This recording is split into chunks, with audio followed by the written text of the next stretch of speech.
into it, they will really change the playing field, because they already at the moment almost go for they're at 99% or 90 something percent recycling of every vehicle that they make.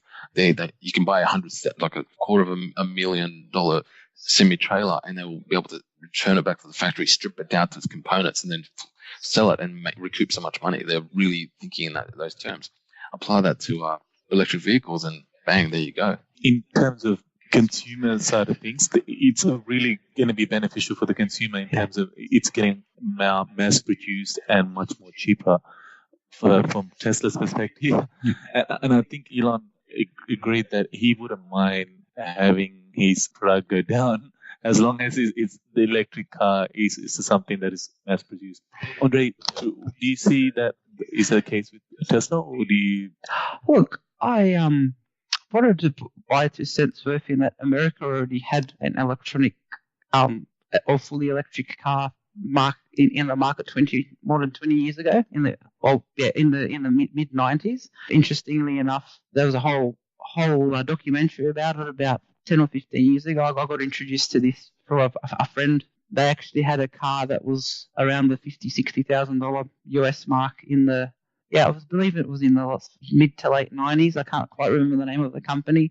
But what pretty much shot them in the foot was, and with a lot of the electric vehicles that came afterwards, like the Mitsubishi i-MiEV and the Nissan Leaf, is that you didn't actually own the car. You signed up for a 3-year lease, which was for X amount of dollars, say 45,000 US. And at the end of those 3 years, the car would go back and would literally get crushed and turn into something or another. The whole Tesla thing, I believe that they will get left behind, because as both Doug and Spiro's mentioned as well, that the bigger manufacturers will be able to get the costs down. And at the end of the day, I don't think anyone in this room can say, here, take my wallet. I want to, these $200,000, get me, the best electric car you can get. In 2 or 3 years' time, say you might have the equivalent of, I don't know, like say an all-electric Camry, for instance, that you could buy for, maybe $40,000, which sort of is about a benchmark for like a mid-sized car, or maybe like a mid to large car that would, be a lot more appealing, or maybe some of the smaller cars. Because interestingly enough, there was a lady last year that drove a Tesla all the way around Australia, like covered 20,500 kilometers or something in the space of, I think it was 2 or 3 months, and she literally, her whole fuel costs, I guess having a generator to power the car where she couldn't get a charging station, was something in the equivalent of, I think it was around $1,000, which to drive around Australia in a Tesla, in that kind of, costing you like around $1,000 in petrol or diesel or whatever to power the generator to, I guess, charge the batteries where she couldn't get a charging station is awesome. Like the Teslas we saw at the shopping centre about 2 or 3 months back. The range is now 500-600 Ks. Given another year, we'll have the 1,000 K cars. Ian? Where I think this technology could be revolutionary is actually in the airplane industry. If they can somehow create an fully electric airplane, that would pretty much be a game changer, not only for the cost of flying, but also carbon emissions, because one of the biggest carbon polluters is airplanes. So if we can somehow figure out, if Boeing, if you're listening, please make an fully electric airplane, and that will benefit everyone, probably except for the oil companies. And let's be honest, the oil companies still have a lot of power in government, so they're not going to relinquish to the green movement too easily. But if we're going to dream big, I think that's the dream. Electric cars are all well and good, but let's target planes, let's target trains. The trains are already electric, but let's target mass modes of transport that actually reduces cars. Yeah, it's interesting with airplanes. When 9/11 occurred, because all the planes were grounded in the States, the ambient temperature of the United States actually became warmer, because the clouds generated by the contrails of planes had disappeared. So therefore, more sun actually would hit the United States. So the country actually warmed up. So there was environmental change immediately just from like a few months of no-fly zone. If we have electric planes as well, the interesting aspect would open travel to like, a whole breed of people who can't afford it. Would it be an option where it's easy now to hop on a plane and fly somewhere, and so we either eliminate single-use vehicles for us, and you basically become almost a mass transportation, public transport type approach where you want to go somewhere, there's always a regular flight, and we don't bother hitting a road anymore. The other interesting when it comes to global warming and environmentalism, when this is a possible prediction for 2019 or at least 2020, is advancements in food production. As I find this really fascinating. They are really close to making 100% cultured meat, basically growing steak in a test tube. Now, if that goes ahead and it's approved and it doesn't kill people, we would be able to firstly feed people without slaughtering thousands of animals. But then the methane would drop. And the land impact. And the land impact will be greatly improved. That effectively will kill the entire industry in some ways, because definitely meat manufacturing is massive, but lives will be saved and the environment will be improved. I think by far if that does occur and it goes ahead, it will change. That will be a revolutionary change for the planet. The underlying driving force behind any of these technology changes is the financial incentives. So in terms of the year that we passed and the year that's being now, so in terms of Bitcoin and the impact and the change and the fluctuation, do you think, Ian, that Bitcoin is something that people should be still relying on, or is it something that we should be now? So it was a trial and it's something that is going out, and should we be pursuing that further in this year?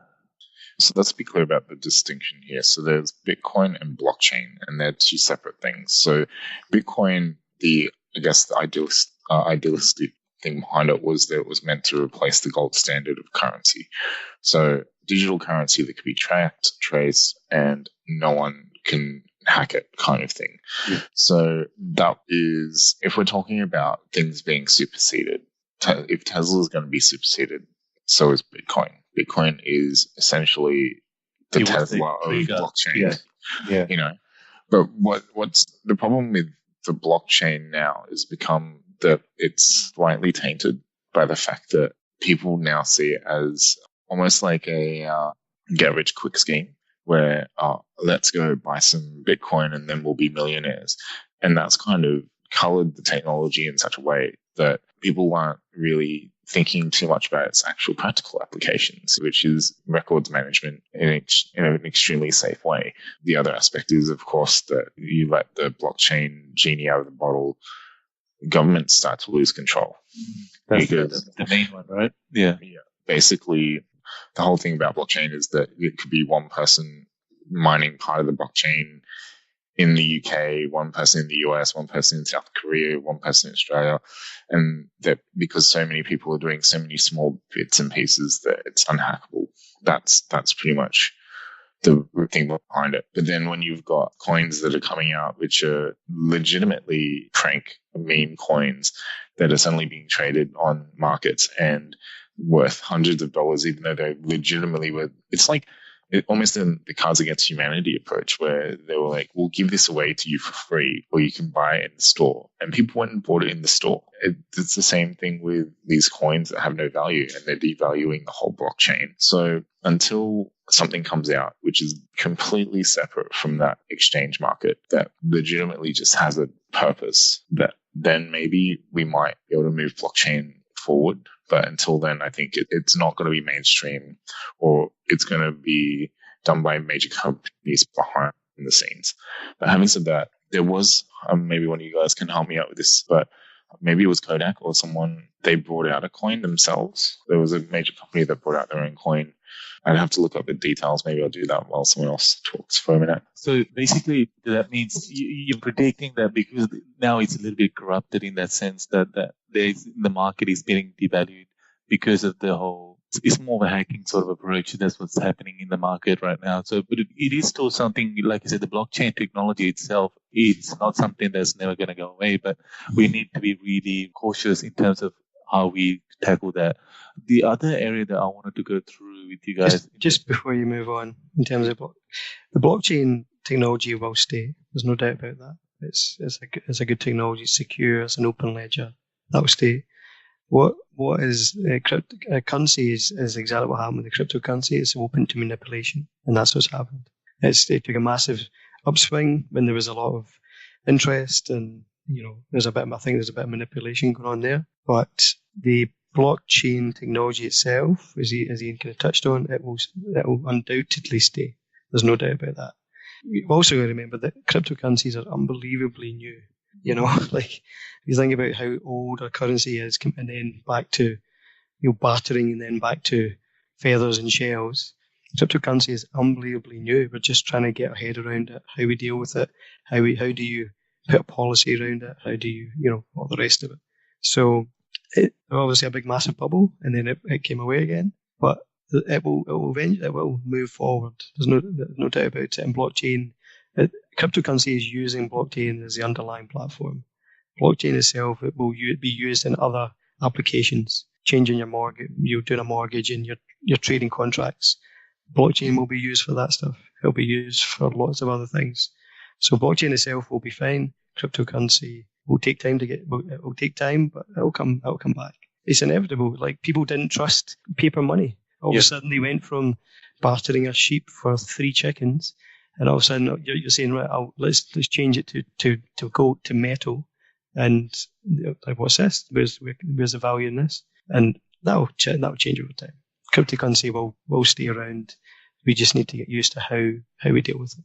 Just for completeness of the conversation, it was actually Kodak who did release their own coin. It was called a Kodak coin, and essentially its purpose was for digital rights management. So it's a ledger of who owned photos in a nutshell. What was interesting about that, and what emphasizes the whole, I guess, bizarre economical aspect of this, is that Kodak's share price actually rose 60% because they announced that they were creating a coin. Even it didn't actually matter that the technology wasn't particularly, I suppose, exciting. It was just digital rights management. But just the idea, oh, wow, they've released a coin. Wow. That just goes to show that maybe as a mainstream society, we're not mature enough for the blockchain. It's interesting. I think, isn't it the Kardashians or the Kanye West, they introduced one as well, right? In terms of cryptocurrency. Have you guys heard of that one? Of course they did. Of course they would have. I don't keep up with them. You gotta start to keep up with the Kardashians. It is very hard. But yeah. Cryptocurrency will stay. It will definitely stay. There's so many little applications, like Kodak. The reason Kodak brought out that currency was for a photographer. If they owned an image, that photographer could essentially, if you go to a website, that photographer could get paid part of a Bitcoin for that image being used. And all of a sudden, it opens up slightly more, monetary ways that you can get paid for your work. Which is a brilliant idea. I would use exactly. It makes sense. Instead of saying, right, I'm going to pay you this amount once, and then that image might get copied and put elsewhere, you can say, well, actually, I own the image, and I will, anyone that wants to use it, there'll be a monetary value where they get paid part of Bitcoin.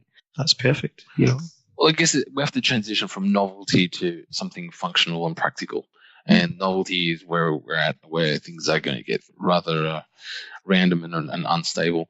But when it comes to blockchain, it actually ties back to our previous part of this conversation on, like, autonomous vehicles. That's where it'd be great to use. Also, blockchain when it comes to drones and airplanes. The thing about the air traffic control, you want to be able to manage all these flying objects in the sky at the same time. You don't want that to be hacked. You could literally have your electronic plane being overrid by someone on the ground via a bad hack, and all of a sudden you're piloting an airline full of 300 people into another building again. So blockchain has those benefits. That's probably where it will become more exciting and actually practical and useful. I think the cryptocurrency thing is still going to go round and round circles for a while. In terms of security, something that I wanted to ask you guys. So in terms of network and coverages and everything, the next big thing is 5G. And we all have at the moment, in particular in Australia, introducing this technology within Australia, we're facing a lot of hurdles right now in terms of the equipment and everything. And as you guys may or may not know, there's a ban on Huawei products on actually being in the system. The funny thing